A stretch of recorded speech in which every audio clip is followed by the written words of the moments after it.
Gorosei dropped a bombshell when they were talking about the legendary devil fruit. This information is hitting up the discussion among the fans, speculating which devil fruit the Gorosei were talking about. I mean, we have seen several devil fruits that might fit into the narrative. In fact, Shanks showing up at Marijoa says a lot about the importance of the information he shared with the Gorosei, and it might tie back to the legendary fruit the Gorosei were discussing. And I can assure you that legendary devil fruit is the reason why we're in the Wano country now. So without further ado, let's dive into the video. The world government is so afraid of this fruit that they even erased that fruit's name from the annals of history. It means either they are afraid of that fruit's ability or its name. So the fruit's name or the information is related to the ancient kingdom or the void century. Anyways, now let's take a look at the candidates who fits for this legendary devil fruit category and use process of elimination to narrow it down. So when the Gorosei were discussing how this year's reverie was a total mess and how the situation in Wano country is still extended to this point, they were talking about eliminating Nico Robin once and for all, which is a nuisance for them because arguably only she is the key to unlock the mystery of the void century. The revelation would, as Whitebeard put it, turn the world upside down, so she is in world government's must-kill list. When the Gorosei were discussing about the legendary devil fruit, we saw zunisha in the next panel, so it made the confusion where the Gorosei are talking about zunisha. Did zunisha eat a devil fruit? Fans are speculating something crazy but very interesting information related to zunisha. So the story goes like this. Zunisha was a land, and one day she ate a devil fruit and became a massive elephant. She violated the rule and was sentenced to wander around the world for eternity. But here's the thing. When the Gorosei were talking about that devil fruit, they were talking to each other. There was no communication device or dendenmushi with them. Moreover, the lookout of the marine ship didn't even know that Shadow was a living being. They were confused whether it was an island or not. Remember, the Gorosei said, and I quote,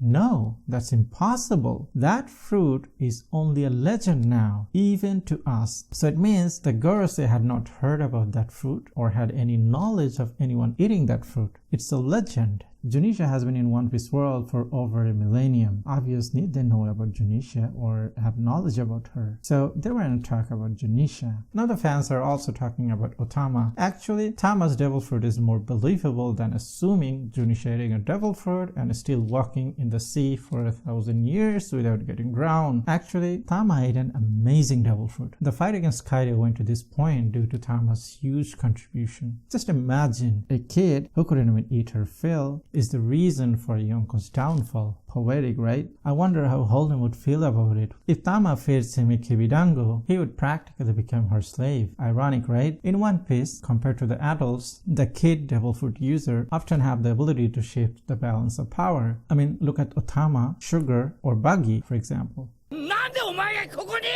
Tama has the ability to tame the animals and the smile artificial fruit users. She wanted to be a bewitching kunoichi and travel the world. Shinobu can use her devil fruit ability to ace Tama and turn her into a bewitching kunoichi. She would raise a huge army of animals and smile artificial devil fruit users and help Luffy and his allies against the world government in the final war. Even though her devil fruit ability is awesome, it might not be the legendary fruit the Gorosei are talking about. Now the most popular candidate of this legendary fruit is Monkey D. Luffy. The Gorosei said the fruit hasn't awakened for centuries upon centuries. We know Captain Kidd already awakened his devil fruit ability. As his rival, Luffy is certain to awaken his ability against Kaido. The Gorosei are talking about devil fruit awakening, and Luffy is going to awaken his devil fruit ability. So these two information connect rather well. Moreover, 12 years ago, Shanks raided a government ship and snatched Gomu fruit. Shanks doesn't do things randomly. Well, sometimes he does, but mostly he has a purpose. Why would Shanks target a specific devil fruit when he and his crewmates aren't even fond of devil fruit? It's not just any random ship, it's the government ship. So that fruit must be important. So were the Gorosei referring to Gomu fruit?